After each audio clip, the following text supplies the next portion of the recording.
que de construire. Brisons, nous brisons, nous brisons, nous brisons. Coupons, nous coupons. Détruisons. Brûlons. Chassons, nous chassons. Au point qu'à la prière, vous voyez, quand on dit par exemple, si j'ai dit maintenant, adorons, il n'y a pas beaucoup de force. Adorons le Seigneur, ça sera calme. Oui, Seigneur, nous t'adorons. Mais si je dis, chassons les mauvais esprits, vous allez voir la force qui va se dégager. On a plus de facilité à chasser les mauvais esprits qu'à appeler le Saint-Esprit. On dit, appelons le Saint-Esprit. Tout le monde, viens Saint-Esprit, viens Saint-Esprit. Chassons l'esprit, nous te chassons, sors. Donc comme chrétiens, nous avons plus tendance à chasser, à détruire, à briser. C'est bien, il faut détruire. Mais les Écritures nous disent qu'il y a un temps pour détruire et un temps pour bâtir. Quel est le jour où tu viendras à la prière, on bâtit. Je bâtis, Seigneur, je construis ma famille, je construis ma vie, je construis ma vie. Au nom de Jésus, je détruis. Quand est-ce que tu vas construire? Demande à ton voisin là, tu détruis toujours, mais quand est-ce que tu construiras? Tu brises, quand est-ce que tu vas consolider? Je brise, je brise, je brise. Tu peux terminer toute la prière, tu vas briser tout et puis tu n'as rien construit. Tu chasses, quand est-ce que tu vas appeler? J'appelle le bonheur sur ma vie, je chasse. Tu as chassé, et puis tu as construit quoi? On dit que quand le mauvais esprit est parti, il va chercher cet autre esprit, pire que lui. Et quand ils vont rentrer, ils vont trouver que la maison est balayée. Le texte dit, quand les démons trouvent la maison balayée, il va le chercher. Donc la maison est balayée, mais il n'y a personne. Il n'y a aucune présence, on a chassé. Je chasse, je chasse, je chasse. Quand tu vas dire, j'appelle, j'appelle, Seigneur, viens en moi, Seigneur, habite-moi, Seigneur. Demande à ton voisin, quand est-ce que tu as dit, Seigneur, habite-moi dans ta prière? Seigneur, tu as chassé, je chasse, je chasse,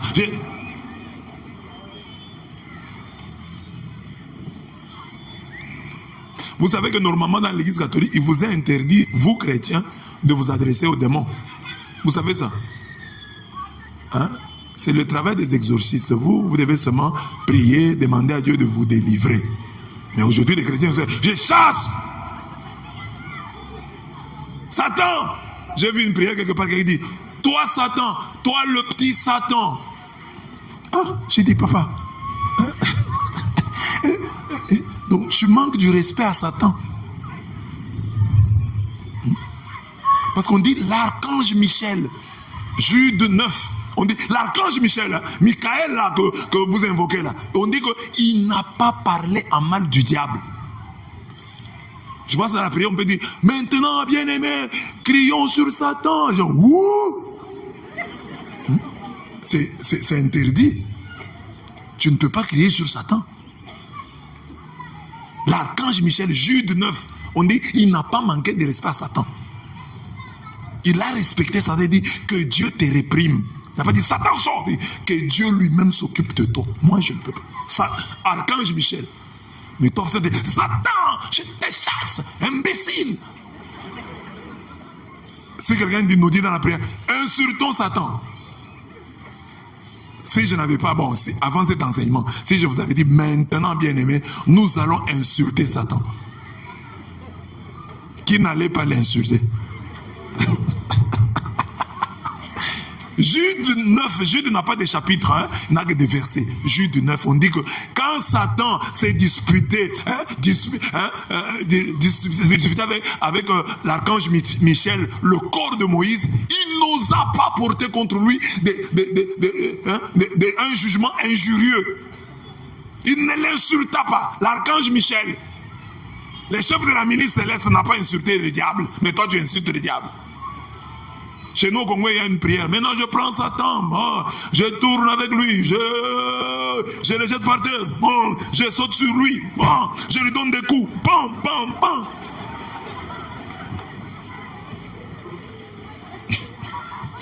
Je lui donne des coups de tête. 1, 2, à la prière. 4, 5, 6. Allez, je donne. Allez, coup de patte. Bam! Satan est par terre. Je me sens sur sa poitrine. Je lui donne des coups. Bam, bam. Les chrétiens aiment ça.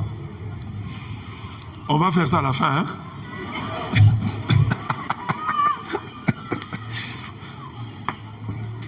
Il y a un temps pour détruire et un temps pour bâtir. Non, tu fais que détruire. Quand est-ce que tu vas bâtir? Regarde, je t'établis aujourd'hui. Ça, c'est Ecclésiaste 3.3. Mais Jérémie 1.10. Regarde, je t'établis aujourd'hui sur les nations et sur les royaumes pour que tu arraches et que tu abattes. Ça, c'est détruire, détruire. Hein? Arracher, abattre. Pour que tu ruines et que tu détruises. C'est encore négatif. Ruiner et détruire. Mais là, le troisième couple, pour que tu bâtisses et que tu plantes, là c'est positif. Donc dans les choses de Dieu, il faut aussi bâtir. N'oubliez pas quand vous avez chassé Satan, d'appeler le Saint-Esprit, d'appeler Dieu dans vos vies.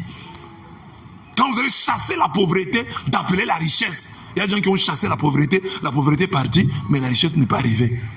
Je chasse la pauvreté dans ma vie, je chasse. La pauvreté est partie. Mais qu'est-ce qui est resté? Hein?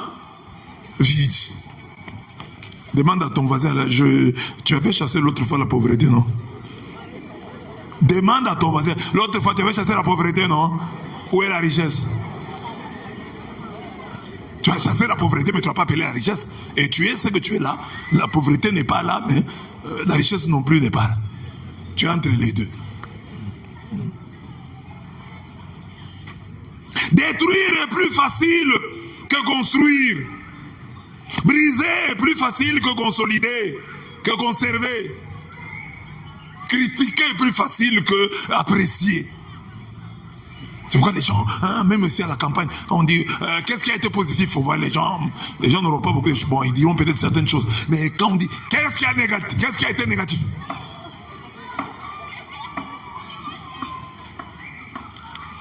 Voilà pourquoi en ce deuxième jour de notre campagne, après avoir parlé de la foi que le Fils de l'homme ne doit pas trouver sur la terre à sa parousie, à son retour, nous voulons présenter aujourd'hui des montagnes que les chrétiens ne doivent pas raser. Parce que notre thème c'est la foi brise les montagnes. Mais moi je vais vous parler aujourd'hui de la foi qui conserve les montagnes. Il y a des montagnes qu'il ne faut pas briser. Amen.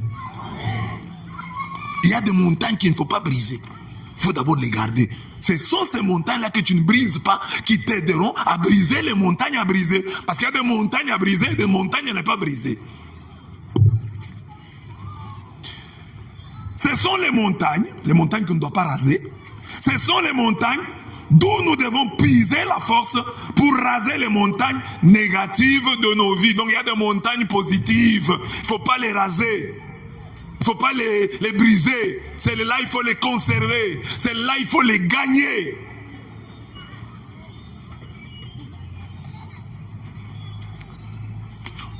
D'où notre thème, notre sous-thème. Gagne d'abord ces montagnes. Dis à ton voisin, avant de briser les montagnes, gagne d'abord ces montagnes. Gagner une montagne, gagner la montagne en français, gagner la montagne signifie se réfugier dans la montagne pour échapper à un danger. Il faut d'abord que nous ayons des montagnes dans lesquelles, ou sur lesquelles nous devons nous réfugier. Les montagnes que nous devons gagner, il faut les découvrir. Quelles sont les montagnes que je dois gagner? Gagne d'abord ces montagnes. Gagne d'abord ces montagnes. Dans cet enseignement, nous parlons de 8 montagnes d'Israël. C'est un enseignement que nous pouvons transformer en prière quotidienne. J'ai des prières comme ça. Les prières, parce que les chrétiens, parfois des chrétiens me disent, mais vous savez, quand moi je prie, je sèche, je n'ai plus de paroles.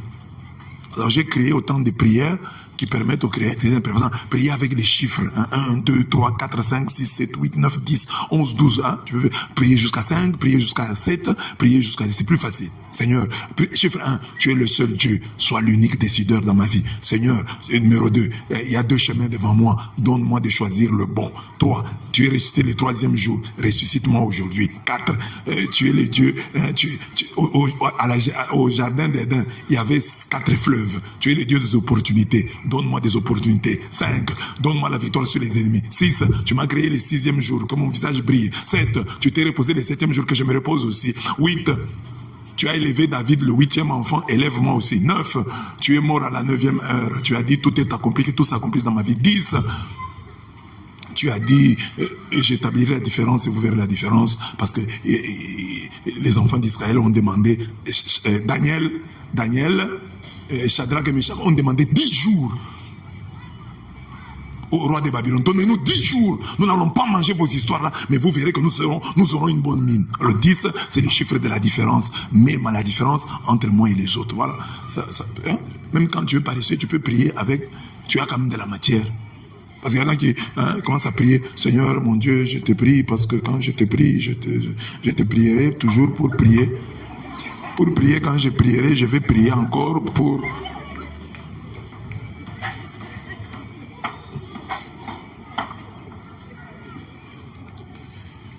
Dans cet enseignement dont je parle de 8 montagnes, et cet enseignement peut être transformé en prière. Tu peux prier avec les montagnes d'Israël.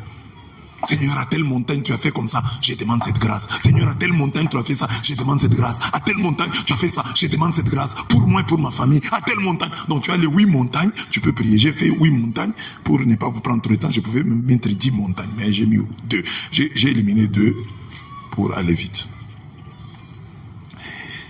Donc, vous pouvez transformer ça en prière. Quand je vais commencer à prêcher sur les montagnes, tu peux déjà commencer à prier. N'attends pas que lorsque je vais terminer, j'aurai... Quand nous terminons, on n'a pas le temps. On va faire 3 requêtes. Mais pendant l'enseignement, si tu pries, comme maintenant là j'ai dit, appelle dans ta vie la richesse. Mais appelle-la. Appelle dans ta vie la guérison. Appelle-la déjà.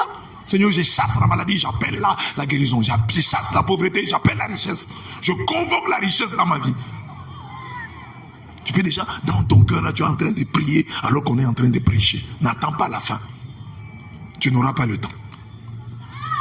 La montagne, c'est le lieu de la rencontre avec Dieu. Moïse monta sur la montagne. La nuée couvrit la montagne. La gloire de Yahweh s'établit sur le mont Sinaï. Et la nuée le couvrit pendant 6 jours. Le 7e jour, Yahweh appela Moïse du milieu de la nuée. L'aspect de la gloire de Yahweh était aux yeux des Israélites celui d'une flamme dévorante. Au sommet de la montagne, Moïse entra dans la nuée et monta sur la montagne. Et Moïse demeura sur la montagne 40 jours et 40 nuits. Exode 24, 15 à 18. La montagne, c'est le lieu de la rencontre avec Dieu. Le peuple d'Israël est parti de sa vision. Il voit la montagne élevée. Pourquoi cette terre est comme ça? Et ici, elle monte. Ah donc, si je monte, je suis plus proche de Dieu. C'est un peu naïf, mais c'est ça. Et Dieu est allé dans le sens là. Dieu a rejoint le peuple dans ce sens là. Car la montagne, on peut rencontrer Dieu. Parce que c'est un endroit surélevé. C'est une hauteur.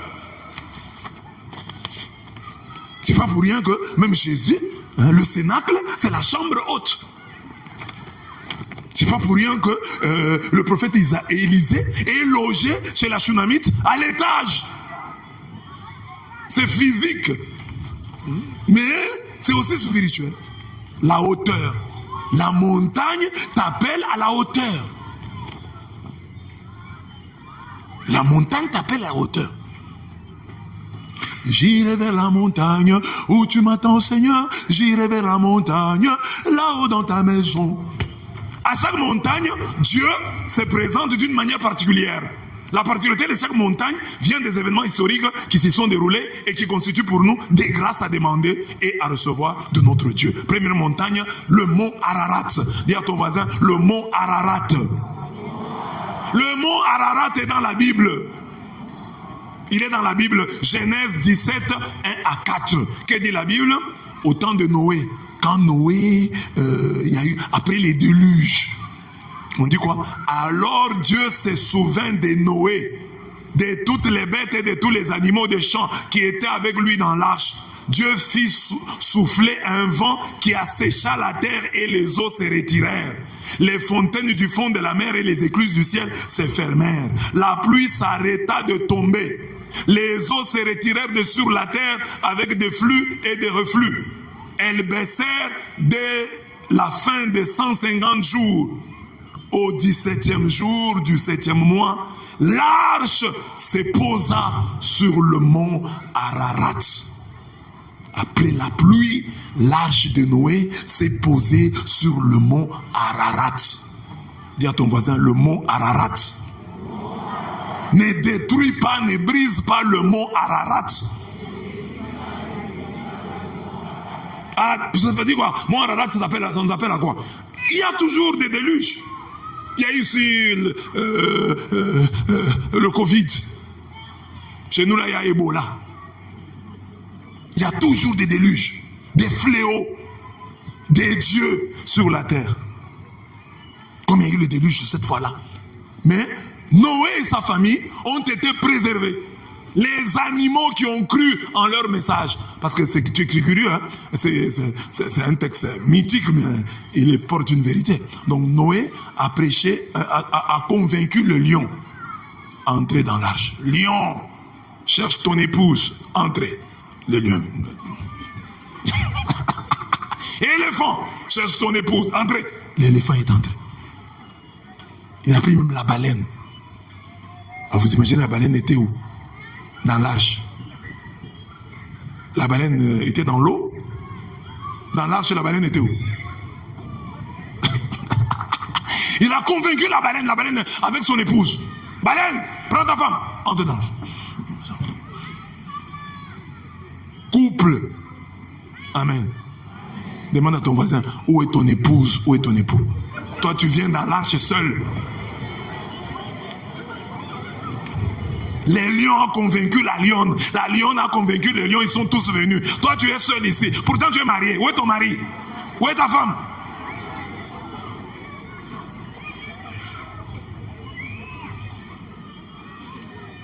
Bon, je ne crée pas de problème. J'étais étonné quand j'ai prêché à Libreville.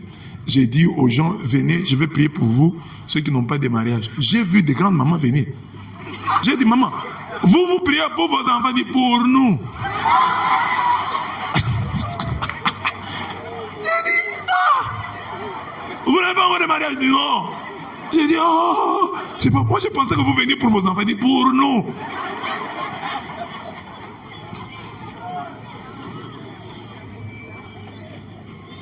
Oui, vous avez des enfants, oui, mais le monsieur n'a jamais terminé la dot.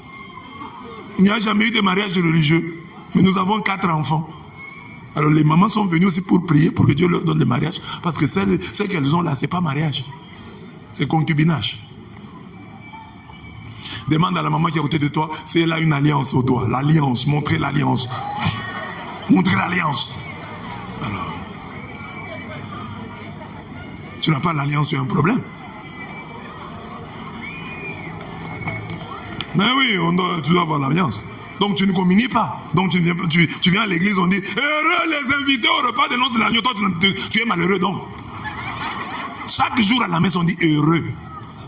Toi tu ne viens pas communier. Donc tu es qui? Tu es malheureux? Malheureuse?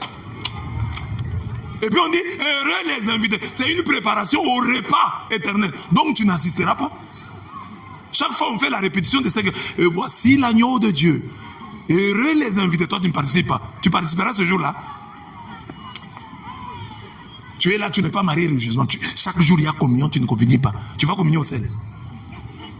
Et tu négliges ça, tu trouves que c'est négligeable, il n'y a pas de problème. Tu ne communies pas, tu es à l'aise. Mais lorsqu'on ne t'invite pas à une fête, tu es fâché. La fête de Dieu, Dieu a préparé, tu ne manges pas, tu es calme. Tu ne fais rien. Tu trouves ça normal. 3 ans, 4 ans, 10 ans sans communier. Tu es marié. Oh non, j'ai pas l'argent, et il faut que je dois organiser une grande fête. Il faut avoir. Moi, je vais au mariage des autres, il faut que les gens viennent dans mon mariage. Donc, j'ai pas l'argent. Quand j'aurai l'argent, je dirai à Jésus, Jésus, maintenant j'ai l'argent, viens. Et tu as la main chaque jour, tu chantes. Mon corps est vrai, une nourriture qui mange demeure en moi. Mais toi-même, tu ne communies pas. La foi de la cloche dont j'ai parlé hier.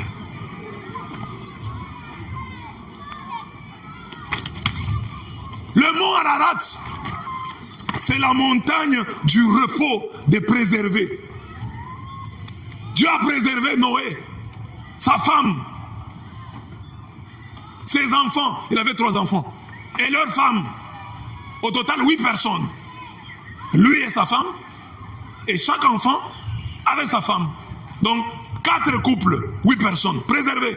Et puis les autres, c'était aussi des couples d'animaux, les couples des singes, les couples d'éléphants, des lions, dans l'arche. Le rendez-vous des couples. Toi, tu es seul là-bas. Ça ne te dit rien. Tu es calme. Tu as 40 ans, tu n'es pas encore marié. Et tu t'encourages. Quand tu as 40 ans, tu n'es pas marié, comment tu te débrouilles? Comment tu te débrouilles quand tu as des idées qui te viennent? Tu fais comment?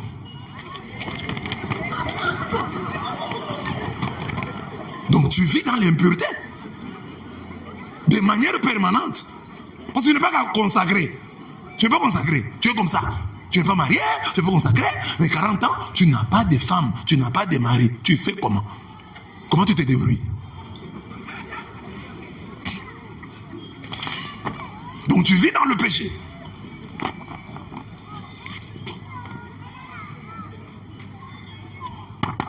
Là n'est pas notre propos d'abord. Ici c'est le repos de préserver. Le mont Ararat, quand tu pries avec le mont Ararat, tu dis Seigneur, Noé et sa famille ont été préservés du déluge. Préserve aussi les miens. Que je vive le psaume 91 qui dit tu ne craindras ni les terreurs de la nuit, ni la flèche qui vole de jour, ni la peste qui marche en la ténèbre, ni le fléau qui dévaste à midi. Qu'il en tombe 1000 à tes côtés, qu'il en tombe 10 000 à ta droite, toi tu restes hors d'atteinte. Le malheur ne pourra fondre sur toi, ni la plaie approcher de ta tente. Il a pour toi donné mission à ses anges de te garder sur tous tes chemins. Sur leurs mains ils te porteront pour qu'à la pierre ton pied ne heurte. Sur le fauve et la vipère, tu marcheras, tu fouleras le lion et les dragons. Amen. Vous ne pouvez pas me laisser terminer un long texte, un beau texte comme ça, vous me laissez terminer. Il fallait que vous puissiez dire Amen. Parce que vous avez besoin de ça. Que Dieu vous préserve. Que Dieu vous garde. Comme il vous a gardé lorsqu'il y avait le Covid. Dieu vous a préservé. Dieu nous a préservés. Les Blancs avaient fait des pronostics. Les Africains vont sérieusement mourir. Quelle a été, grande a été leur déception. Nous avons résisté. Dieu nous a aidés. Dieu nous a préservés. Le Dieu du psaume 91 nous a préservés. Faites de ce psaume votre psaume. Parce que dans la vie, il y a beaucoup de fléaux, il y a beaucoup de malheurs. Que Dieu vous en préserve. Qu'il en tombe 1000 à vos côtés, 10 000 à votre droite. Restez hors d'atteinte. C'était votre prière. Que Dieu me préserve. Et là, regardez dans nos familles. Parfois, tu es chrétien ici. Tu es l'exception négative dans ta famille. L'exception négative. C'est-à-dire, chez toi, tout le monde s'est marié sauf toi. Tout le monde a fini les études sauf toi. Au lieu que le sauf toi soit positif, chez toi, c'est négatif. C'est toi, l'unique qui ne s'est pas marié, l'unique qui n'a pas mis au monde, l'unique qui n'a pas voyagé, l'unique qui n'a pas fini les études. Exception négative dans la maison de ton père. L'unique maladif. L'unique pauvre de la famille. Celui qu'on aide, c'est toi. Dès qu'on te voit, tu pointes ton nez chez le grand frère, on dit, il vient pour demander. Dès que tu appelles, on dit, oh, ça c'est demande d'emploi. Exception négative dans la maison de ton père. Parfois tu es le grand frère, hein, la grande soeur. Mais le grand, tu es grand mais sans être grand. Grand en âge. Mais aussi en chômage. Grand en âge, petit en avantage. C'est toi, tu vas chez les grands frères, chez les petits frères, chez la petite soeur est mariée, toi tu n'es pas marié, tu portes ses enfants. Pipi, pipi.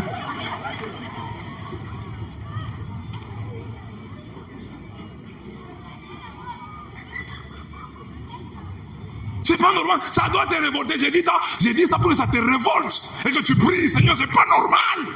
Je ne dois pas être l'exception négative dans la maison de mon père.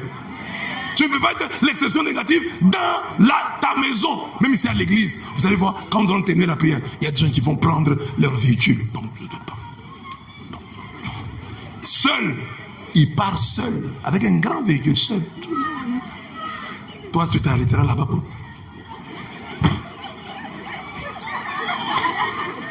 Exception négative même dans l'église. À la chorale, tout le monde a des véhicules sauf toi.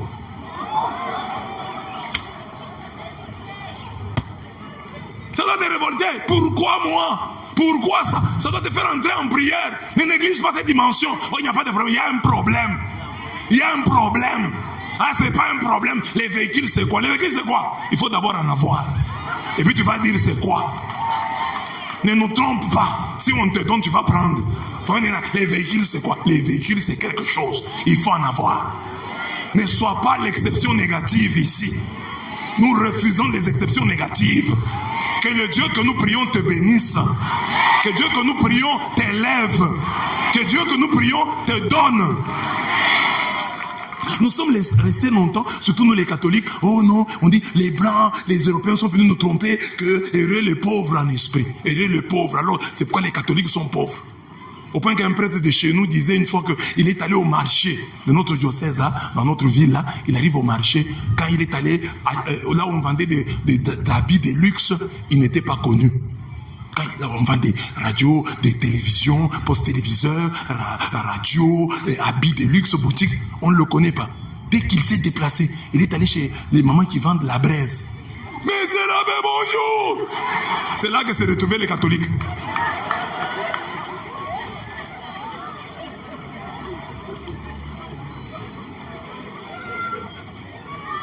L'Église doit se réveiller. Nous devons nous battre contre la pauvreté. Tu ne dois pas. Et ça commence, cette lutte-là commence ici. Il y a des catholiques qui n'aiment pas. Oh, on commence à nous prêcher comme dans les églises de réveil. Bien aimé, on ne prêche pas comme dans les églises de réveil. Jésus a multiplié les pains. Les pains, là, c'était spirituel. Quand Jésus, les gens étaient venus pour manger le pain, pour écouter la parole. Hein? Il écoutait la parole, hein, mais il leur a donné le pain. Vous imaginez ici, si après cette campagne, donc, on termine comme ça, chacun a un pain. C'est mauvais. Préparez ça. Vous voyez? Donc, on sera content de terminer la campagne avec un pain. On mange. C'est bien.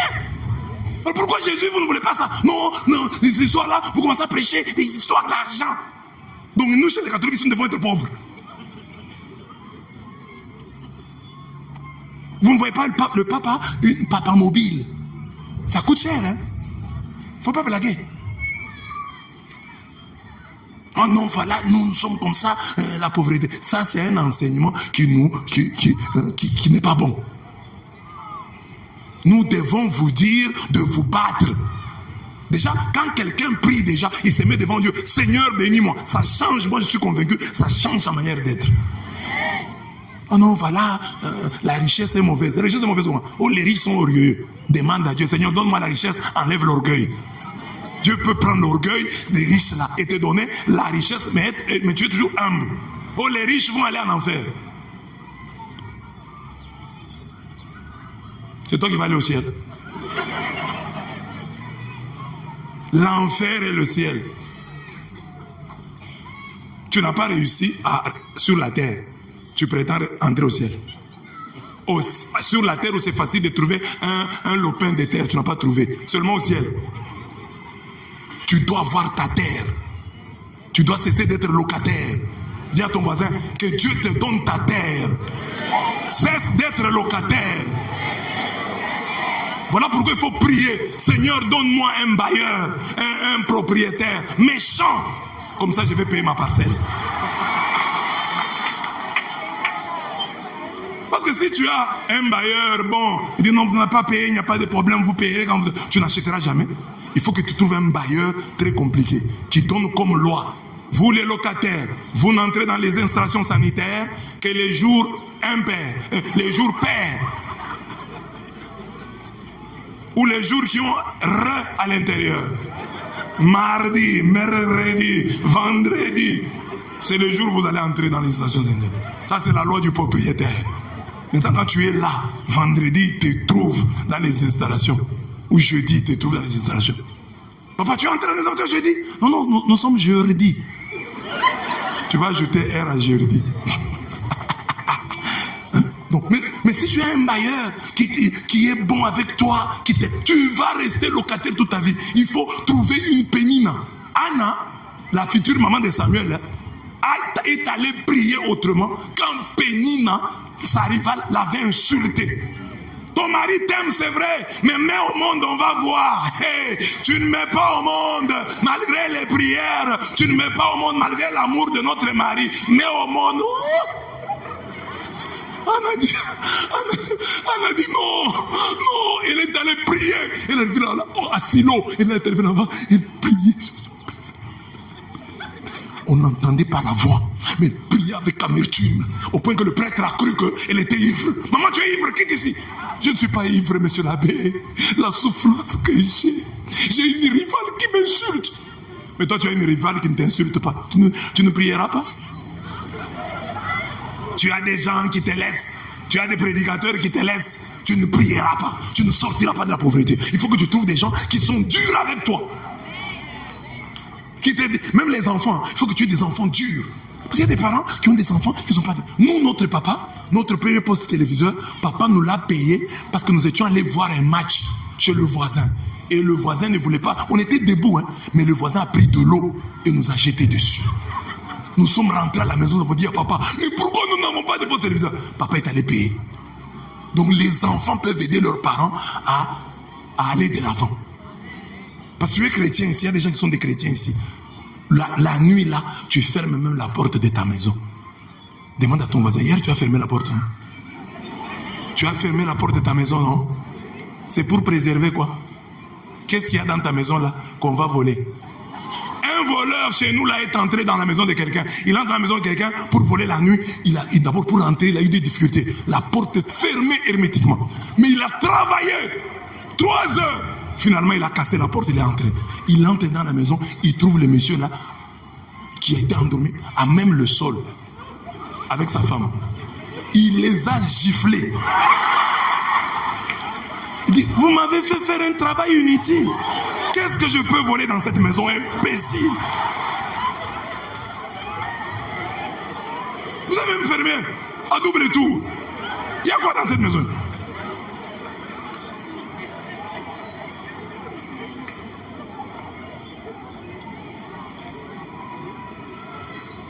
Que Dieu te préserve de la pauvreté, de la misère, de la maladie. Que Dieu te garde. Que Dieu te préserve de la mort. Si dans la famille il y a un esprit de mort, les gens meurent là, sois l'exception positive. Hein? Les autres sont morts, les sorciers ont mangé mon père, ils ont mangé ma mère, mais moi ils ne me mangeront pas. Oh, dans la famille, les gens meurent avant 50 ans. Moi, je ne mourrai pas. Je vivrai et j'annoncerai les œuvres de l'Éternel. Il faut que tu te révoltes. Non, dans la famille, nous mourrons comme ça. Dans la famille, chez nous, c'est comme ça. C'est une loi établie. Refuse cette loi. Dans notre famille, les gens ne se marient pas. Ou bien tu te maries, ou bien tu n'as pas l'argent. Donc il y a des familles comme ça. Si tu te maries, tu deviens pauvre. Si tu es célibataire, tu as l'argent. Si tu te maries, tu ne mets pas au monde. Si tu es célibataire, tu as des enfants. C'est une malédiction, une loi établie dans la famille. Donc, si tu vas avoir des enfants, ne te marie pas. Dès que tu fais mariage civil et religieux, on bloque la naissance des enfants. On a déjà établi dans le monde des ténèbres ou l'un ou l'autre. Pas les deux. Ou bien tu prends les enfants ou bien tu prends le mariage. Tu veux les enfants ou le mariage?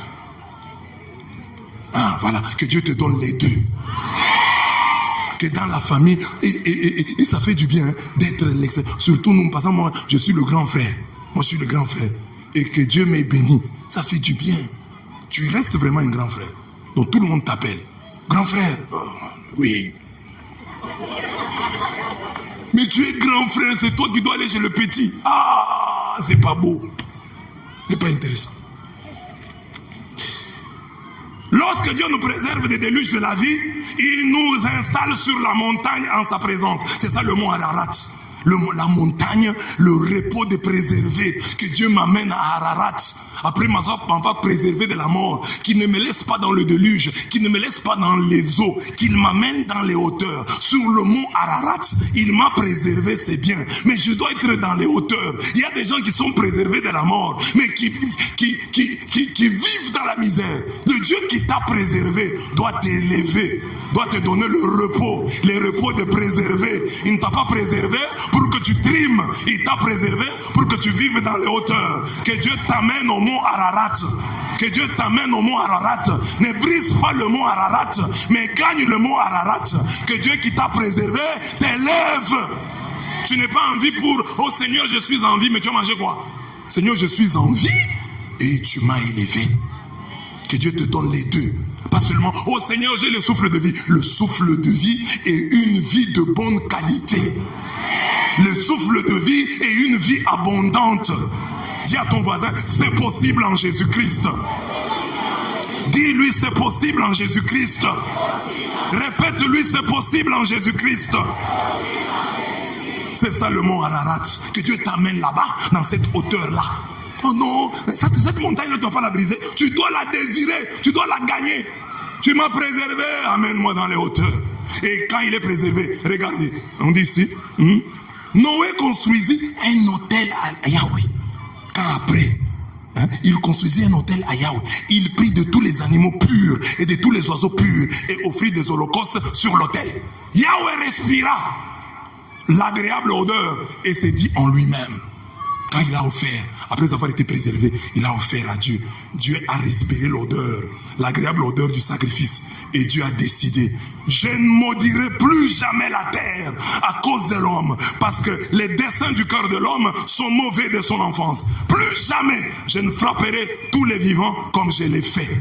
Tant que durera la terre, sémailles et moissons, froidure et chaleur, été et hiver, jour et nuit ne cesseront plus. Amen. Toi aussi, quand Dieu te préserve, sache bien lui offrir, sache lui rendre grâce. L'odeur de l'action de grâce va pousser Dieu à faire des déclarations. Il va dire, je ne te maudirai jamais. Tu vivras dans ta vie l'alternance, l'heureuse alternance entre les sémailles et les moissons, et la moisson. Quand tu sèmeras, viendra le moment de moissonner. Parce qu'il y a des gens, dans toute leur vie, ils n'ont fait que s'aimer. L'heure de la moisson, ils meurent. C'est comme tous les parents là qui sont ici. Demande aux parents qui sont à côté de toi de te montrer son téléphone. Dis, tu es parent, montre-moi ton téléphone. Demandez au voisin là, c'est sérieux, je suis sérieux. Qu'il montre son téléphone. Ça, c'est le téléphone de quelqu'un qui a mis au monde. Ça, c'est le téléphone de quelqu'un qui a mis au monde. Tu as 9 enfants, tu as un téléphone comme ça? 8 enfants, tu as un téléphone pareil. Tu as mis au monde, toi? Tu étais seul. Tu as nourri les 9 enfants. Maintenant, les 9 enfants sont incapables de te nourrir, toi. Tu manques même du lait. Tu as un mauvais téléphone. Tu as mis au monde. Tu vois, tu as sémé. Les enfants étudiaient. Mais maintenant, l'heure de la moisson, tu ne regardes pas. Les enfants t'ont oublié. Toi, tu étais seul. Tu t'es occupé des 9 là. Ils ont étudié. Tu as vendu même tes habits pour qu'ils étudient. Maintenant qu'ils ont terminé, ils ne savent même pas si tu existes. Ils ne t'ont pas appelé ce matin. Les quelques qui sont restés à la maison là, c'est eux qui prennent tes petits biens là. Ils te volent d'ailleurs ce que tu as là. C'est la grâce que j'ai rencontrée chez une dame à Kinshasa. Elle a éduqué, élevé les enfants de sa rivale. Et la rivale est morte, alors elle, en seconde noce, on l'a épousée là-bas. Mais l'enfant de sa rivale là, qui est morte, l'enfant est venu la voir. Maman, je vais te payer une parcelle en ville. La maman a trouvé une parcelle, la moitié. L'enfant est venu dire, pas la moitié, il faut une parcelle entière. La maman est venue me voir. Monsieur l'avait prié pour moi. L'enfant de ma rivale veut me donner une parcelle, mais il refuse la petite parcelle ici. Il veut que je trouve une grande. On a commencé la prière. Éternel, l'argent est là. Mais la parcelle, on veut une grande parcelle. Jésus! L'enfant de la rivale. Mais toi, tu as ton enfant. Lui, il a des ambitions. Il a volé les papiers de la parcelle pour vendre. Chaque soir, tu le vois seulement devant ta parcelle là. Il est en train de faire ça. Son couple comme ça peut vendre ça combien?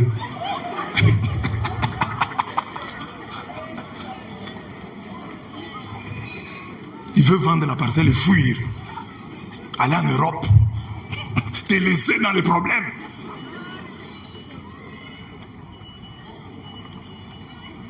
Le mont Ararat. Donc, Dieu dit, il y aura alternance dans ta vie. Si tu sèmes, tu moissonnes. Il y aura des moments où tu peux connaître le froid, parce que tu as aussi besoin du froid. Et un moment, tu auras la chaleur.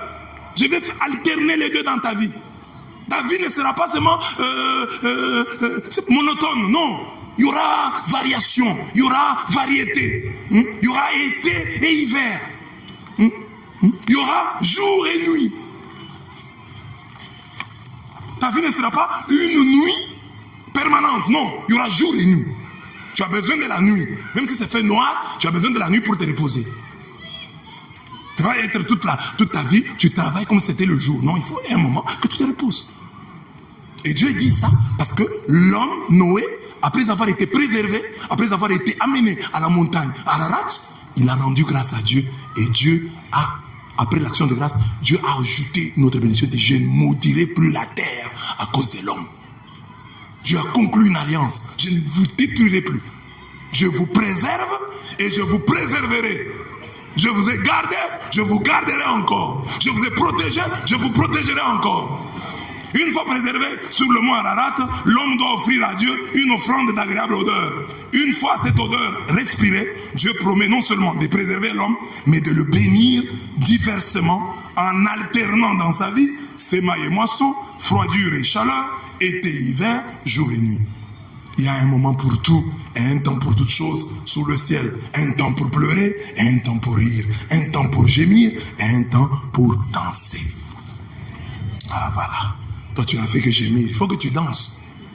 Ça c'est la grâce du mont Ararat. Le mont Ararat ne doit pas être détruit. Il doit être gagné. Nous devons désirer que Dieu nous amène à cette montagne-là. Deuxième montagne, le mont Moria.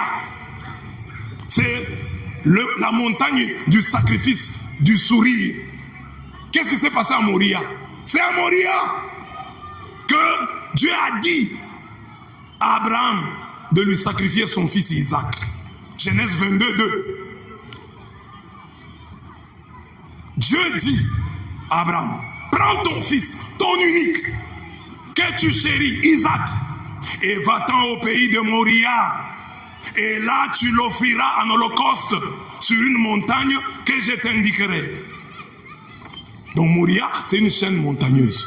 Mais Dieu dit, je vais te montrer à Moria, précisément où, sur cette chaîne montagneuse, où tu vas m'offrir ton fils. Alors on dit tout ça, c'est Moria.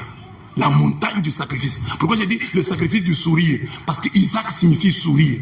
Abraham rencontre Dieu à 75 ans. 75 ans. Et Abraham n'a pas d'enfant. Il a une femme, mais il n'a pas d'enfant. Dieu le trouve à 75 ans et lui promet de lui donner un enfant. Avec Sarah. Et Abraham, l'ami de Dieu, a attendu 25 ans pour avoir l'enfant. Parce que toi, tu te fatigues. Hein? Mais Abraham a attendu 25 ans. L'ami de Dieu, Dieu l'a fait attendre pendant 25 ans. Toi, tu es l'ami de Dieu. 2 ans seulement, tu es impatient. Ah Dieu, on prie, on ne voit rien. Je vais aller voir les féticheurs. Va voir. Va voir. Abraham, l'ami de Dieu. Le ciel porte son nom. On appelle le ciel le Saint d'Abraham. Le Saint d'Abraham. Le ciel. Saint d'Abraham. Mais Abraham là, 25 ans, il a attendu. Dieu lui disait toujours, je te donnerai l'enfant. Je te donnerai l'enfant. Je te donnerai l'enfant. Avec Sarah, je te donnerai l'enfant. Et Abraham attendait. Quand Dieu l'appelait, il était un peu puissant. Mais 25 ans, 75 ans, il devient impuissant. Sa femme était un peu ménopausée. Il devient totalement ménopausée. Et c'est là que Dieu vient agir. Acclamez le Seigneur. C'est quand ça se complique que Dieu s'implique et change les choses. Il ne faut pas avoir peur de la complication. Hein. Quand ça se complique, c'est là que Dieu va s'impliquer. Amen. Dieu attend. Pourquoi Dieu ne pouvait plus pas lui donner l'enfant à son 16 ans? Parce que son 15 ans, Dieu le rencontre. Mais il fait attendre Abraham 25 ans. C'était pour toi. Pour que toi aussi tu attendes. Pour que tu aies l'espérance. Pour que tu ne te décourages pas. Que tu dises, j'attendrai jusqu'à ce que ta grâce... J'attendrai jusqu'à ce que... Non, tu dois attendre. Mais toi, tu n'attends pas. 2 ans seulement. Tu as commencé à te prostituer. 2 ans seulement, tu as commencé à voler. Ah, comme je n'ai pas de travail, je vole même. Comme on ne me paye pas bien, je vole. J'attendrai. Abraham a attendu 25 ans, l'ami de Dieu. Et là, il attend 25 ans, il a l'enfant. L'enfant grandit un peu, 17, c'est pas 16 ans. Dieu dit, offre-moi ton fils. Papa, j'ai attendu 25 ans. Un enfant que j'ai mis au monde alors que j'ai 100 ans. Ma femme déjà aussi ménopausée. Tu me demandes ce fils. Il n'a pas dit à sa femme. Abraham a accepté. Il n'a même pas posé de question. Seigneur, mais tu m'avais dit que c'est par Isaac que tu me béniras. Pas de question. Il a pris l'enfant. Il n'a pas dit à sa femme.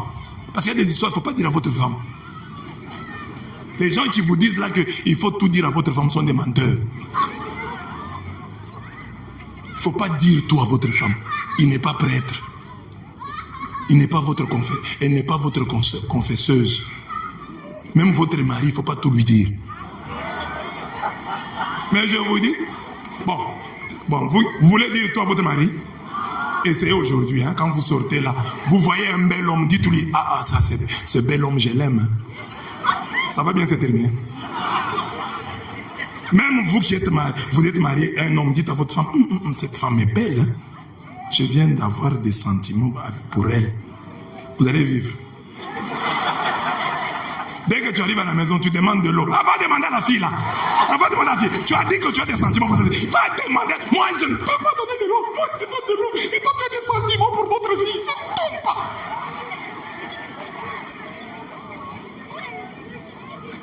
Quand tu vois ta belle-mère, super, avec que tu vois ta belle-mère, tu as envie de lui donner une bonne gifle.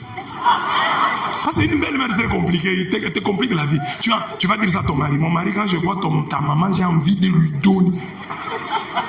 Ça, il faut garder dans ton cœur. Il ne faut pas dire tout. Mais il y a des choses qu'il faut dire.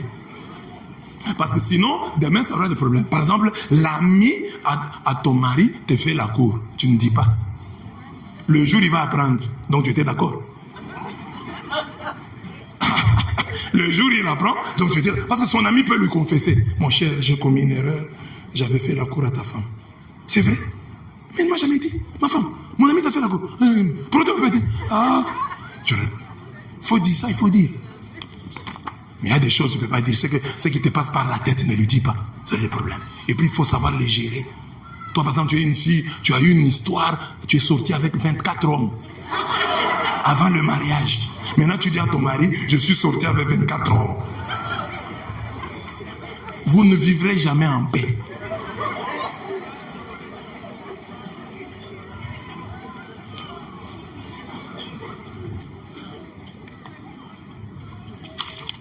Même les mamans, il faut savoir garder les secrets. Hein. Une maman a surpris son mari avec sa fille. Bon. La maman s'est fâchée, elle a quitté la maison, elle est partie. Bon. Maintenant, les gens voulaient savoir, maman, tu as quitté la maison, pourquoi? Une année, la maman ne pouvait pas dire. Parce que si j'ai dit que mon mari sortait avec ma fille, comment les gens vont voir ma fille? Une année, elle a tenu. Deuxième année, tellement la pression était forte. Le mari aussi, il était moins discret qu'il était, il commence à dire, ma femme a été infidèle, c'est pourquoi je l'ai chassée. Quand la femme a appris ça, elle a dit toute la vérité. Mon mari, je m'ai surpris avec ma fille. Maintenant, elle avait 5 filles. Quand tu dis ma fille, c'est laquelle? Donc toutes les 5 sont considérées maintenant comme sortant avec leur papa. Tu as bien fait. Tu n'as pas bien fait. C'est l'histoire du fou. Un fou a trouvé une maman qui vendait les beignets. Elle avait un bassin de beignets sur la tête. Le fou a mis la main pour prendre un beignet. La maman voulait crier. Le fou a mis la main dans le bassin de beignet. Le fou a dit, hé maman, si tu cries, qui va acheter le reste?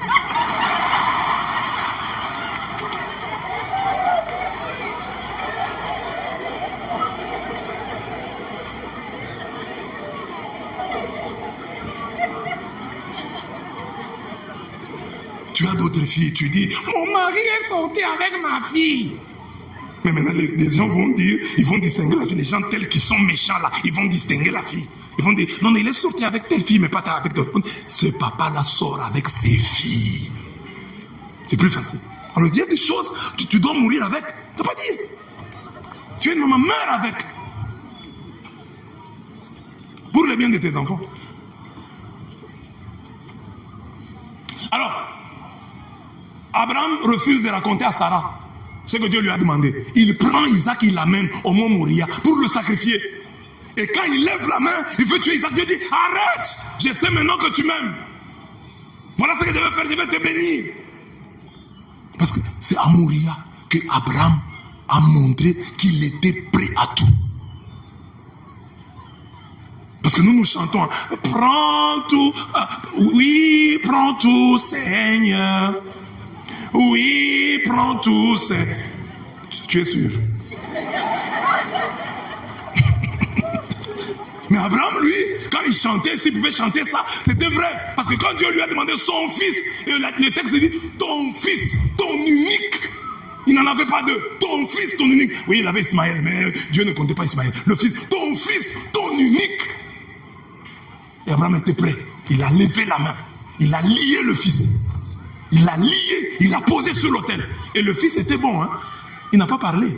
Imagine, toi, tu prends ton fils de 17 ans, tu le lies. De toute façon, il va t'injurier. Tu es sorcière, tu veux me tuer sans effet au nom de Jésus. Tu as tiré dans l'eau. Mais Isaac était calme. Il a même demandé à son père, papa, je vois le bois, mais où le sacrifice? Et son père lui a dit, sur la montagne, Dieu pourvoira. Il est allé, il ne savait pas que c'était lui le sacrifice. Et il lève la main, non, laisse, ne tue pas le fils. Et c'est que Abraham n'avait pas pu faire. Dieu lui-même va le faire avec son fils, son unique. Abraham a juste ligaturé son fils. Mais Dieu va livrer son fils. Et c'est à Golgotha. Et le Golgotha, on dit que c'est à 100 mètres du Moria. Moria, c'est la montagne du temple. C'est là qu'on a construit le temple. Et c'est sur cette montagne-là, dans le prolongement de cette montagne-là, qu'il y a Golgotha où Jésus est mort. Donc la montagne Moria est proche de Golgotha et c'est la montagne du sacrifice. Nous sommes des chrétiens, nous sommes ici. J'ai dit, il y a des montagnes qu'il ne faut pas détruire. La montagne du sacrifice. Qu'est-ce que tu as donné à Dieu? Qu'est-ce que tu donnes à Dieu? Tu es prêt à donner à Dieu quoi? Il y a des chrétiens ici, ils ont des difficultés pour donner à Dieu l'argent. Demande à ton voisin, le plus gros billet que tu as déjà donné à Dieu, c'est combien? Demande. La plus grande somme que tu as déjà donnée à Dieu. Alors l'abbé commence maintenant l'histoire d'argent. Ah bon? Si vous prenez la Bible, vous enlevez toutes les pages où on parle des offrandes. Qu'est-ce qui va rester dans la Bible? Rien. Si on prend seulement la Bible, on enlève toutes les pages où il y a offrande. Il n'y aura plus rien. Parce qu'on va enlever la page où Jésus s'est offert. Parce que Jésus c'est une offrande, il s'est offert, il s'est sacrifié. On va enlever ça et on aura quoi dans la Bible? Notre signe, les signes de notre église, de notre foi, c'est la croix. Au nom du Père et du Fils et du Saint. C'est-à-dire, Dieu s'est sacrifié. Dieu a sacrifié son Fils. Dieu a sacrifié son Fils. Toi, tu as sacrifié quoi? Toi, tu as sacrifié quoi? Rien. Tu as des difficultés pour offrir à Dieu l'argent. On comprend, tu n'en as pas. Mais même le temps. Même, bon, tu peux dire, je n'ai pas l'argent. Est-ce que tu donnes à Dieu le temps? Le temps. Tu es à l'église assis, tu dis, je suis venu donner mon temps à Dieu. Même à l'église.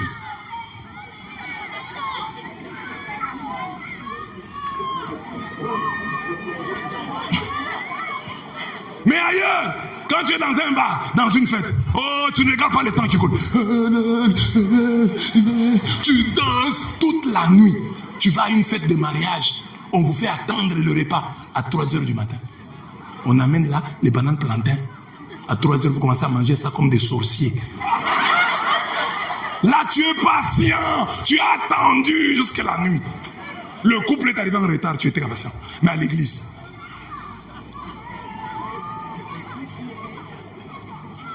Le temps même, tu peux dire le temps c'est difficile. Mais il y a des gens qui ont des difficultés à offrir à Dieu les acclamations. J'en parlais hier. Seulement acclamer comme ça. On entend. Compliqué. Même la voix. Il y a des gens ici, tu n'entendais jamais sa voix. Demande à ton voisin, tu fais quelle voix? Tu étais là, il était à côté de toi. Quand on chantait là, tu as entendu sa voix.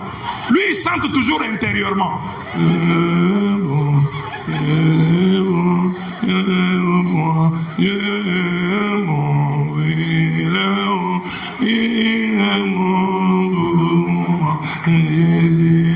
C'est comme ça qu'il chante.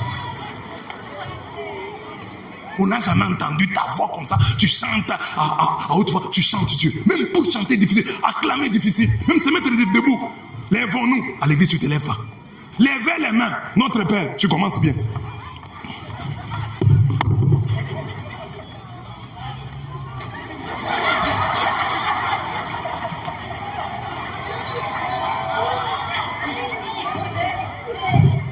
Tu ne peux pas tenir les mains comme ça, offrir même à Dieu tes mains. Seigneur, je reste. Te mettre à genoux, tu ne peux pas mettre à genoux. Dès que tu te mets à genoux, l'adoration. 2 minutes.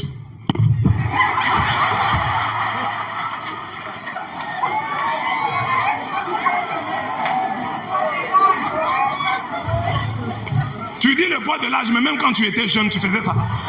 Tu peux rester comme ça pendant l'adoration, tu restes comme ça pendant l'adoration.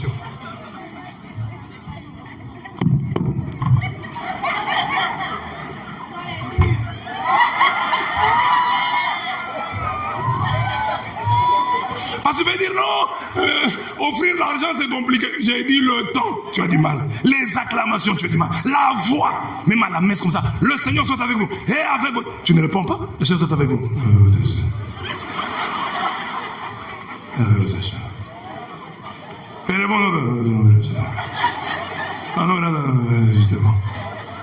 Cela est juste et bon. C'est compliqué pour toi. Maintenant, qu'est-ce que tu as déjà donné à Dieu? Qu'est-ce que tu as déjà donné à Dieu? Rien. Tu regardes dans ta vie, tu as tout gardé, tu n'as rien donné. Et tu dis, le mont Moria ne doit pas être détruit parce que tu as des dettes de Dieu. Tu as bouffé les dîmes de Dieu. Dieu a dit, tu as un travail, on te fait un don. Les 10% c'est pour Dieu. Toi, tu as bouffé ça.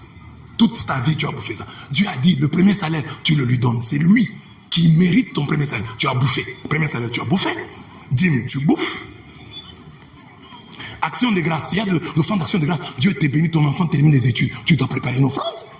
Ah, mais mon enfant termine les études. Seigneur, peut-être, tu peux pas venir ça. Je viens rendre grâce. Non, tu en peine avec une offrande. Ton enfant marche, tu as donné une offrande.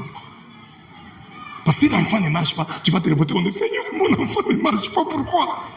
Mais les autres qui ont marché, j'ai eu quoi? C'est la question de Dieu, j'ai eu quoi? Tu tombes enceinte. Tu as déjà donné une offrande? Seigneur, je viens de tomber enceinte. Gloire à toi, l'offrande. Merci Seigneur. 1 mois.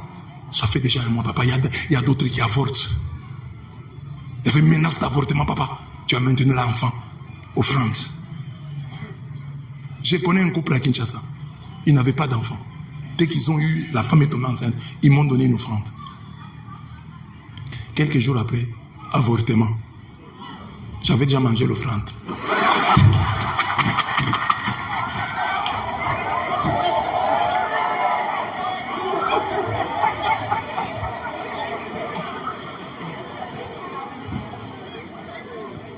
L'enfant est mort. Avortement. Ils sont rentrés avec une autre offrande. Vous savez, l'enfant est mort. Offrande. Vous blaguez avec Dieu. Il y a des gens sur la terre qui ne blaguent pas avec les offrandes. Je suis allé aussi dire la messe de quelqu'un. Quelqu'un était mort. Un ancien président du tout-puissant Mazembe. Qui était mort. Alors ça, on m'a appelé pour la messe. La dépouille mortelle était là. Le président de l'époque, Moïse Katumbi, qui était président de Mazembe, et gouverneur du Katanga à l'époque, a envoyé de l'argent pour le deuil à la veuve. J'étais là. On donne à la veuve l'enveloppe. Pendant le deuil, la veuve me tire de côté en pleurant. On va à côté, elle ouvre l'enveloppe, elle donne la dîme de l'argent du deuil. Une fois, j'ai prêché à Kinshasa. Je prêche comme ça. Un papa très content de mon apprécier dit, mais c'est l'abbé, je t'offre ma fille.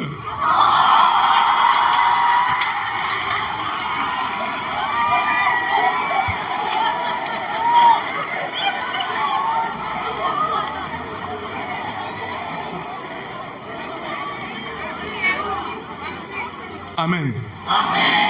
Les impudiques ont mal compris. Vous avez déjà compris, non, c'est sa femme. Il m'a offert sa fille, dit, quand on viendra l'épouser, c'est toi qui fixeras le montant de la dot, c'est toi qui pengeras la dot. Et c'est vrai, ça n'a pas traîné. J'étais en Espagne comme ça, on a épousé cette fille-là. On m'a appelé, monsieur l'abbé, c'est combien la dot? J'ai fixé la dot. Et on m'a donné l'argent. C'est moi qui ai mangé l'argent de la dot. C'est ça que le papa avait dit, je t'offre ma fille, c'est-à-dire, quand on viendra l'épouser, c'est toi qui boufferas la dot. J'ai bouffé la dot. Vous tous qui avez des filles qui traînent à la maison, offre la dot là. Et va partir vite. Parce que tu tiens la dot, c'est moi qui vais manger la dot, mais non, on ne l'épouse pas. Dis, Seigneur, si on épouse cette fille, je donne la dot à l'église. Donc, tu verras que ça va aller vite.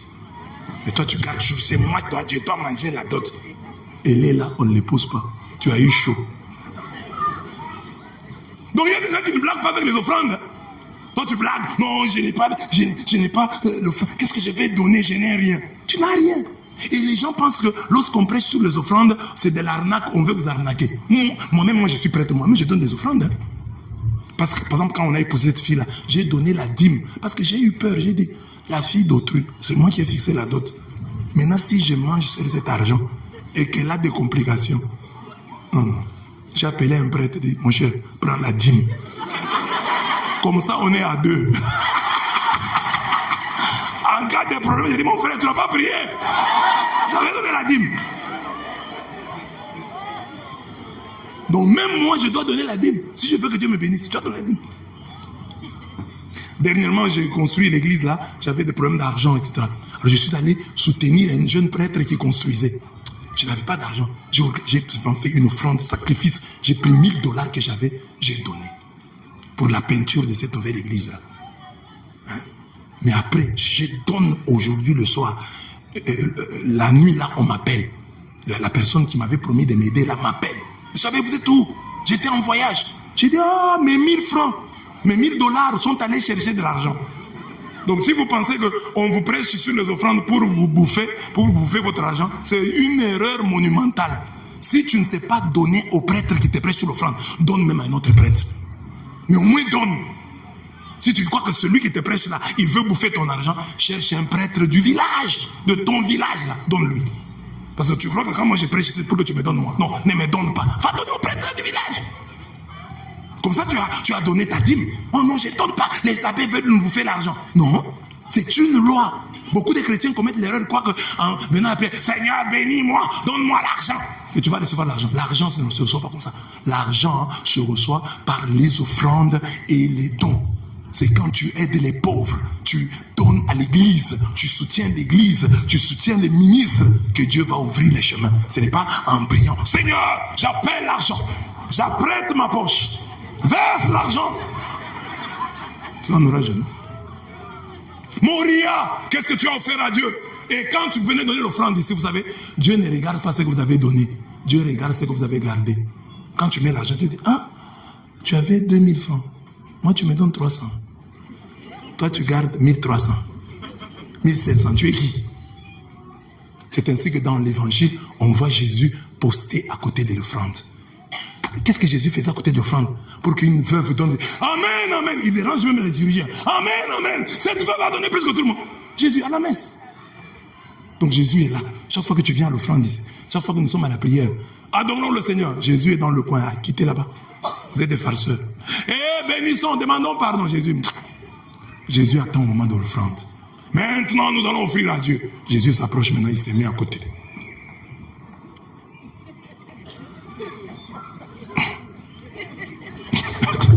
Parce que c'est ce qu'il a fait. Dès que tu mets, en vérité. Mais vous négligez les offrandes. Quand vous êtes égoïste, Dieu ne va pas vous bénir. Moi, j'étais jeune prêtre. Je suis passé aussi par là. J'étais égoïste. Un jour, je suis chez moi en paroisse Il y avait un chrétien qui était enseignant. Avant d'aller donner cours, il venait d'abord passer chez moi là, on mangeait. On a mangé le premier jour, on a mangé le deuxième jour, on a mangé le troisième jour. Je me suis fatigué. J'ai dit non, il a trop mangé. Le quatrième jour, il est venu, j'ai refusé qu'il mange. La maman qui préparait est venue me dire, mais le repas est prêt, j'ai dit. J'ai privé le repas à ce monsieur-là. Maintenant, je suis resté moi seul. Quand le monsieur est allé à l'école, je suis resté, j'ai commencé à manger seul. Je mange, je ne termine même pas. Je n'avais pas d'appétit. Directement, ma conscience m'a reproché. Pourquoi tu refuses qu'il mange? J'ai dit non, Seigneur, il exagère. Chaque jour, lundi, il a mangé, mardi, il a mangé, mercredi, il mange encore jeudi.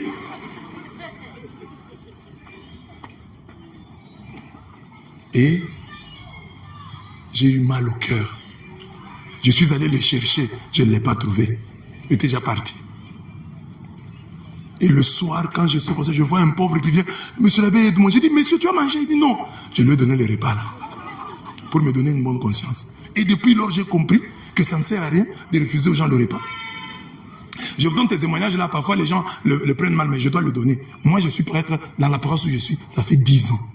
Chaque jour, chaque matin, après la messe, tout chrétien de ma paroisse qui veut manger à la cure, je ne dis pas au prêtre de suivre mon exemple, c'est un mauvais exemple. Et puis je suis seul en paroisse. Donc vous faites, mon père là, il est vicaire, tu ne peux pas faire ça. Tu auras des problèmes avec les curés. Alors tous les chrétiens, tous les chrétiens qui sont à la messe, ce qu'ils veulent, nous allons chez moi, on mange. Chaque jour, c'est depuis 10 ans. Un chrétien qui veut manger encore à midi, il y en a. C'est une dame de ma paroisse qui m'a dit, monsieur, ça fait 10 ans qu'on vous connaît ici, on mange toujours chez vous ici, vous ne manquez de rien. 10 ans.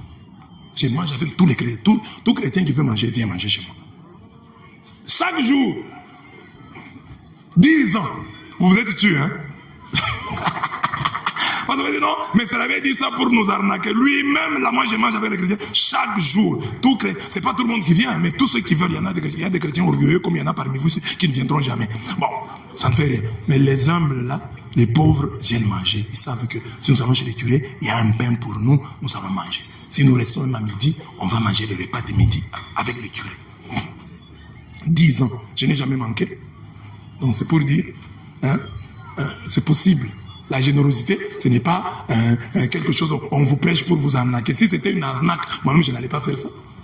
Ce que je dis là, je dis, hein, c'est en direct, donc mes chrétiens peuvent suivre. Si c'est faux, ils vont dire c'est faux. Hein, c'est vrai. Alors, sacrifier quelque chose, c'est pas pour me vanter, mais c'est pour vous dire, voilà, un témoignage que je vous donne, que quand vous donnez, vous n'allez pas manquer. Et puis Dieu nous suit dans nos visions. Si tu prends par exemple la décision de dire, moi à partir d'aujourd'hui, l'offrande, la petite offrande que je vais commencer à donner, c'est 1000 francs. Dieu va te suivre dans les 1000 francs. Comme tu donnes 1000 francs, Dieu va s'arranger pour que tu ne manques pas 1000 francs. Mais comme nous avons peur, moi je peux prendre un engagement pareil, je vais tenir. Tu vas tenir avec Dieu. Quand je vous dis ça, c'est pas que chaque jour c'est facile. Non, il y a des jours c'est compliqué. Tu te dis, mais aujourd'hui je vais manquer. Mais tu vois, à la fin, Dieu se glorifie toujours. Soyez généreux. Le mont Moria ne doit pas être détruit. Il doit être consolidé. Il doit être gagné, visité. Il doit être habité par toi. La montagne du sacrifice. Sacrifie Isaac, le sourire. Isaac signifie le sourire. L'enfant qui m'a apporté le sourire. Le sourire vespéral. Le sourire du soir. Mon unique. Mais je l'offre à Dieu. Sûr que Dieu va le ressusciter. C'est ça que l'épître aux Hébreux dit.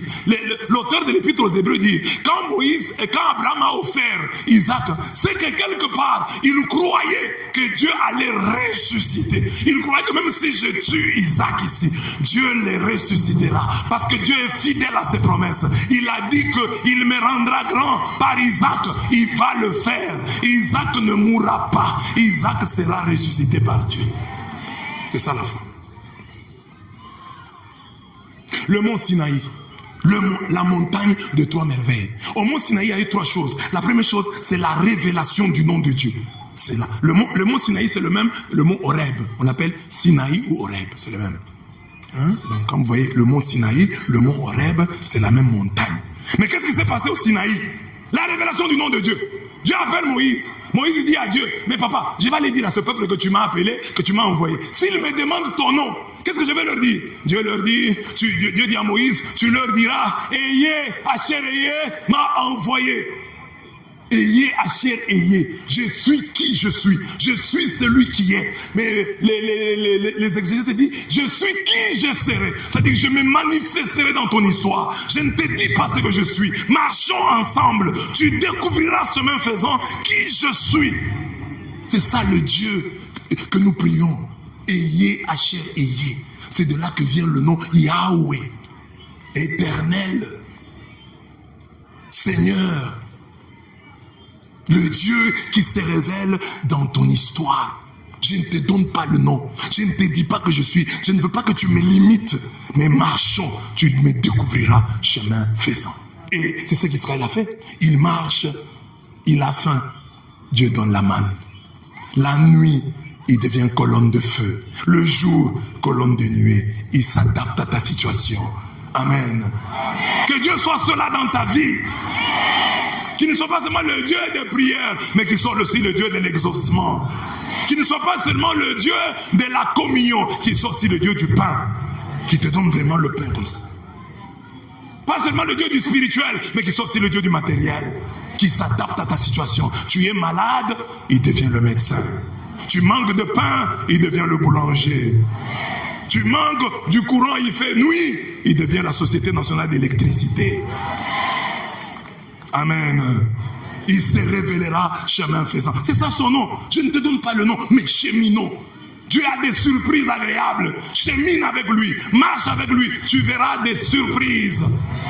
Marche, c'est ça qu'il te dit. Marche avec moi, tu verras. C'est ça. Ayez, Asher, ayez. Je suis qui je serai. Je me révélerai dans ton histoire. Marche avec moi. Ne m'abandonne pas. Ne me lâche pas. Tu verras qui je suis.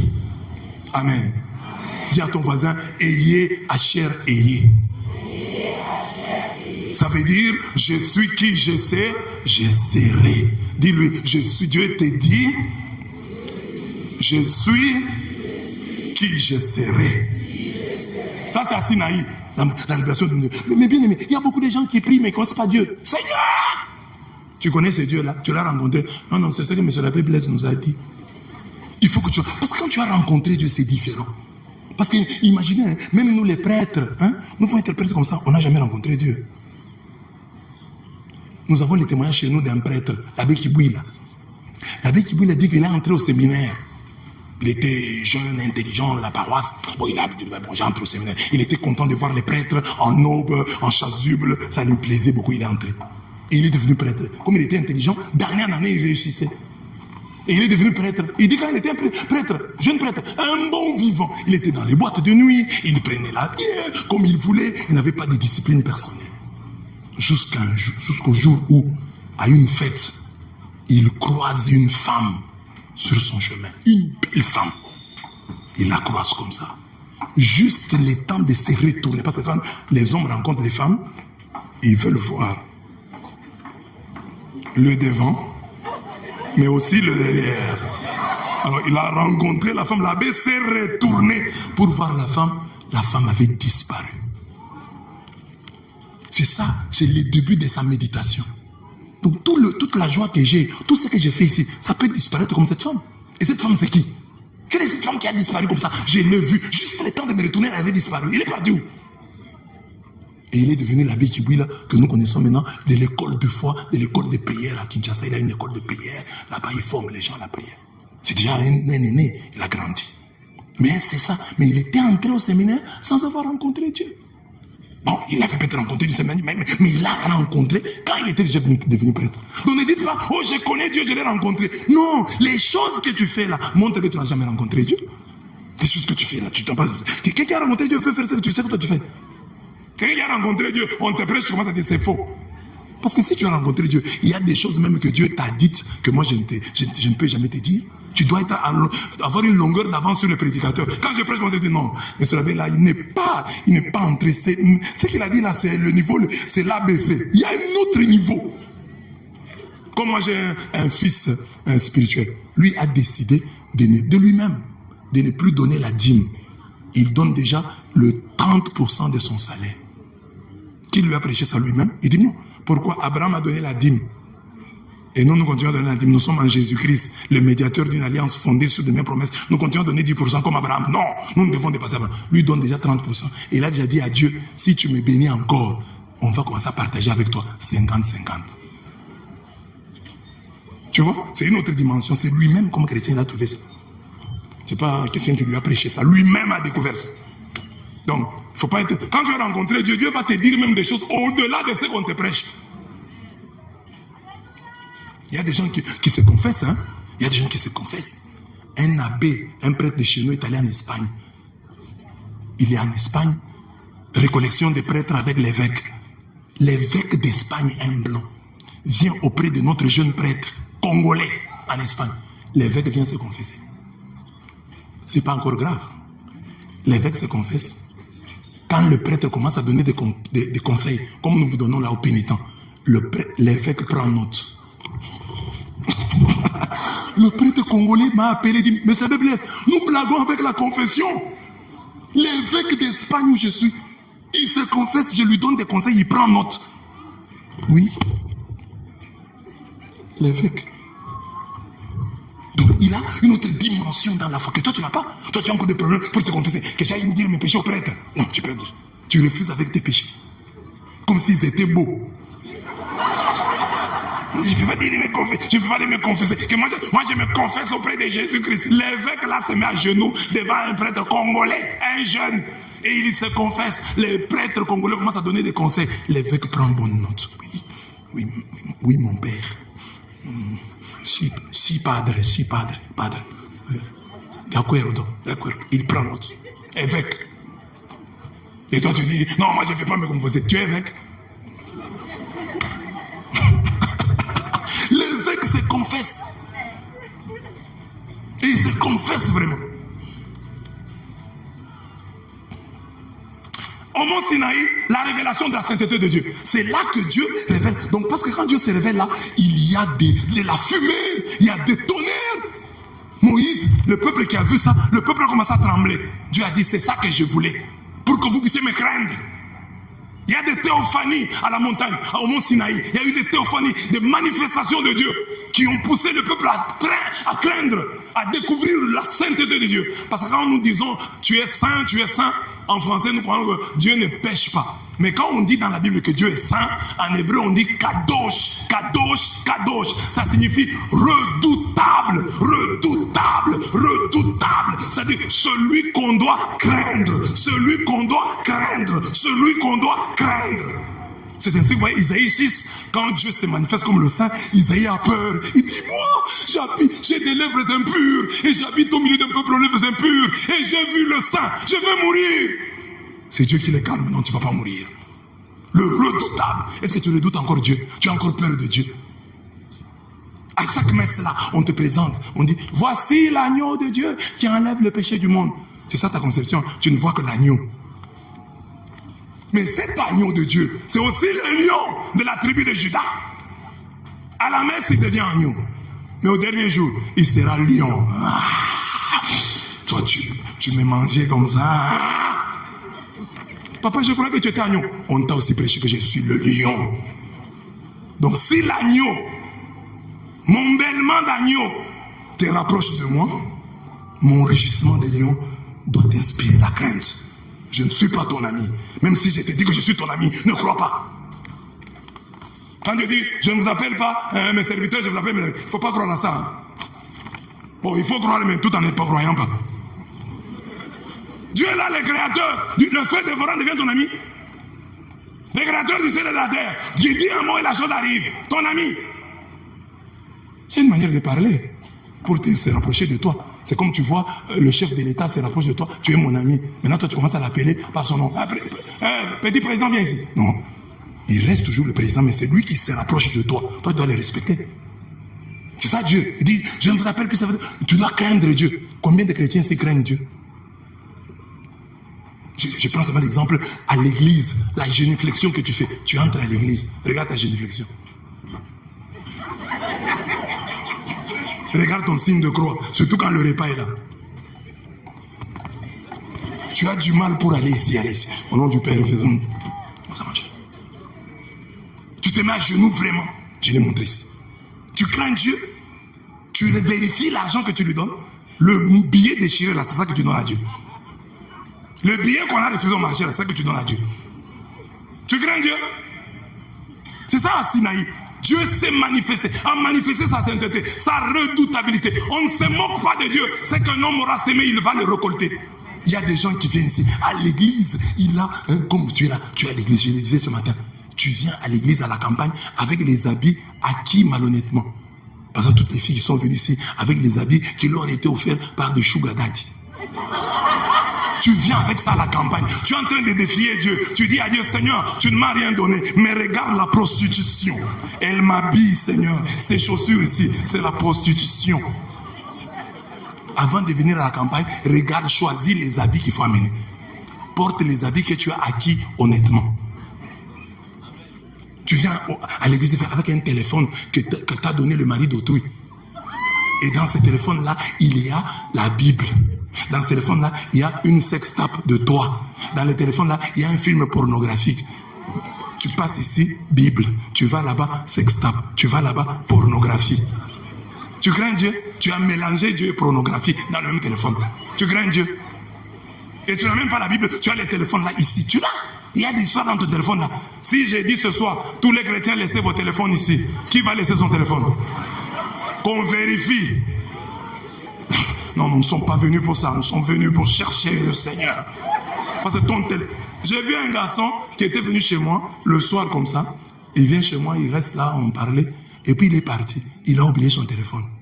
Bien aimé, 23h. C'est qui? C'est moi, M. Lavé. Il y a quoi? J'ai oublié mon téléphone. Il avait peur que tout le temps que j'ai resté, M. Lavé va regarder. Demande à ton voisin, qu'est-ce qu'il y a dans ton téléphone? Parce qu'aujourd'hui, c'est comme ça. Hein? Les filles qui sont là, le fiancé va à Libreville. Il va seulement à Libreville ici 2 jours. Même les mariés, ta femme va à Libreville 2 jours. Oh chérie, envoie-moi mes choses. Et ça, c'est la femme mariée.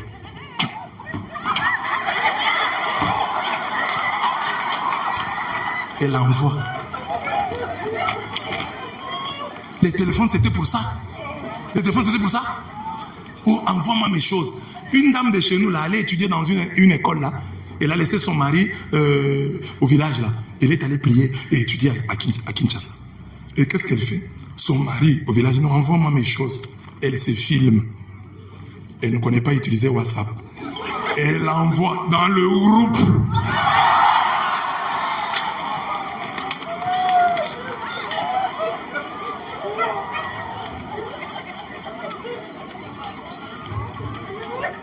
Les temps qu'elle efface, on a déjà transféré de nombreuses fois.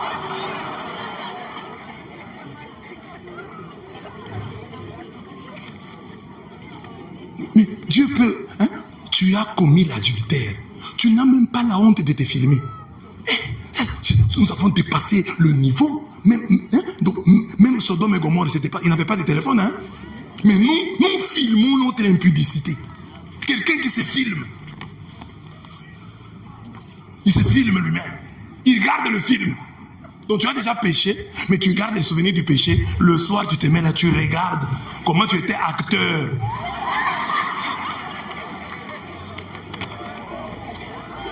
Tu crains encore Dieu? Non, c'est pas ça. Tu ne crains pas Dieu? Tu ne crains pas Dieu? Et puis j'ai vu les chrétiens ici qui font ça. Ils ont, quand le pape Benoît, il y a eu fiducia supplicans. J'étais parmi les rares prêtres qui défendaient ça. J'ai expliqué, non, le pape ne veut pas dire ça. Les chrétiens m'ont insulté comme d'habitude. Il y en a même qui m'ont traité d'homosexuel. Tu dois avoir des trucs comme ça, tu es défadé. Défadé, c'est pas défadé. On dit ça. Bon, le pape a dit ça, parler des homosexuels. Les chrétiens disent, non, les homosexuels. Nous tous étions fâchés contre les homosexuels. Mais chaque chrétien médite, toi et les homosexuels, qui dépassent l'autre? Les gens qui se masturbent ici, filles comme garçons, quand tu te masturbes avec qui? Mais tu es homosexuel, non? Tu te masturbes avec toi-même, donc tu es homosexuel. Pourquoi tu es comme eux? Et puis parfois, eux font ça 1 fois par mois ou 2 fois. Mais toi, c'est chaque jour. Ce n'est pas fini. Tous les hommes là et toutes les femmes qui pratiquent le sexe oral.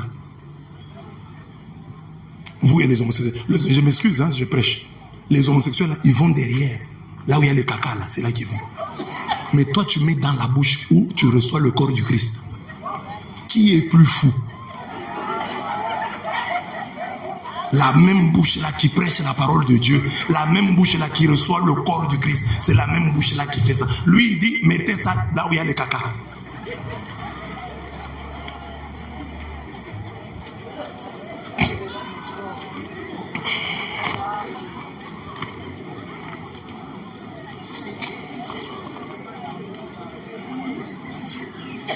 Je ne dis pas que l'homosexualité c'est bien, c'est mauvais, c'est condamnable, nous condamnons. Mais il faut être humble et dire, ah, mais moi parfois j'ai fait pire qu'eux. Parce que tu t'es filmé même. Tu filmes et tu gardes le film. Maintenant les téléphones tombent. Une fille de ma paroisse, une ancienne fille de ma paroisse, je la vois, elle commet une erreur, je lui fais la remarque, elle se fâche, elle quitte la paroisse. Elle m'importune même. Alors comme Dieu ne dort pas, là où elle est allée, elle couche avec un garçon, le garçon la filme. Et la vidéo sort, on me l'envoie.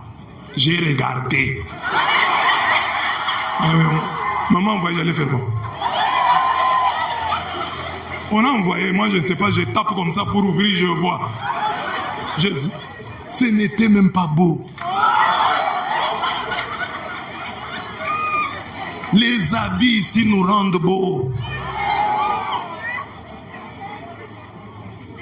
Maintenant, il avait dit, mais cela m'a humilié, mais cela m'a humilié. Maintenant, c'est elle-même qui s'est humiliée. J'ai eu la vidéo.